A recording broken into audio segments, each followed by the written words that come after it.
the most precious ointment in the bustling town of Suju, the most vibrant in the region. The month of October was always filled with a series of magical festivals. Special circuses were set up, colorful sweets were handed out, and magicians would compete amongst themselves to entertain the children. All year long, the children would wait impatiently for October to arrive. One of those impatient children was the little boy, who was a bit short and thin for his age, with golden hair that fell into his eyes.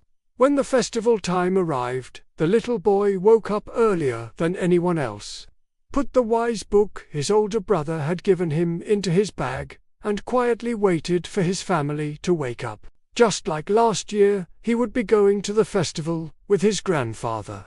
After a short walk, they arrived at the festival grounds. The sights were incredible. Children riding on giant flying tarts, jewelry makers who could pull magical stones of any desired color from the pebbles before them, puppeteers making giant teddy bears dance with their enchanted wands, and so much more. As the little boy heard the cheerful, joyful sounds coming from the festival, he excitedly squeezed his grandfather's hand tighter, pointing out every new thing he saw. However, the old man couldn't answer all of the little boy's questions, even if he wanted to. All of this entertainment, which was new compared to his own time, seemed very different to him. It was for this very reason that, long before the festival, his older brother had lent the little boy his wise book. Whatever question the boy sought an answer to, the pages of the wise book would present the information to answer it.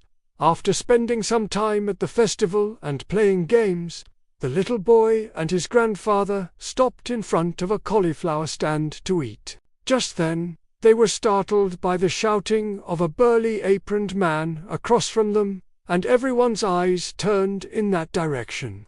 The burly man threw a frail owl in front of the crowd and continued to shout after it. "You re nothing but an expense to me. Do you have any idea how much I paid for this ointment? If even this didn't work, there's no hope of you getting better. You can't be with us anymore. You'll just make the others sick." Next to the other show owls with their magnificent, fluffy feathers, this owl, with its reddish skin that looked as if its feathers had been plucked, was noticeably faded. As soon as the little boy saw what was happening, he jumped up and went towards the owl, taking it into his hands. First, he asked for his grandfather's permission.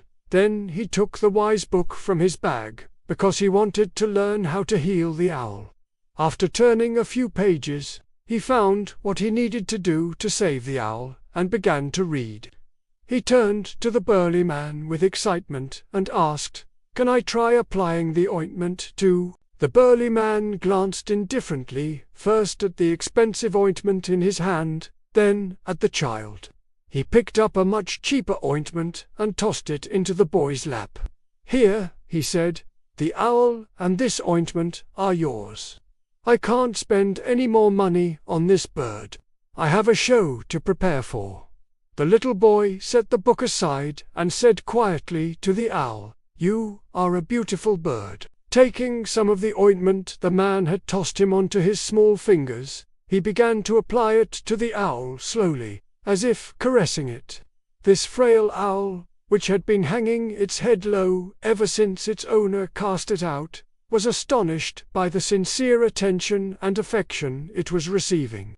It couldn't take its wide-open eyes off the child. The child continued to apply the ointment, speak sweet words, and pet and cuddle the owl. Seeing the child's heartfelt approach, the owl truly felt safe. A moment later, it gently tilted its neck to the side, showing the child a wound beneath its head. The child's heart ached.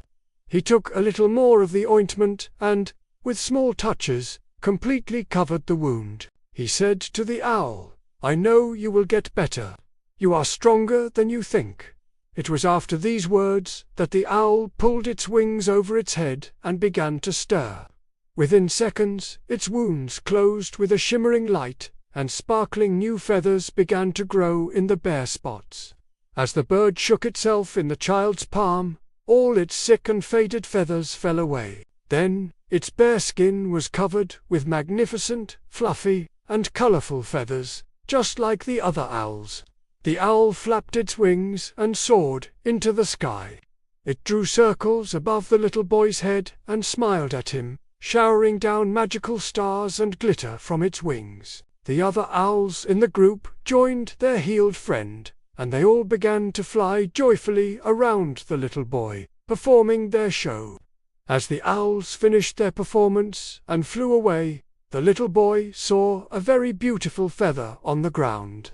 He decided to put this feather between the pages of his wise book and keep it as a memento for the rest of his life.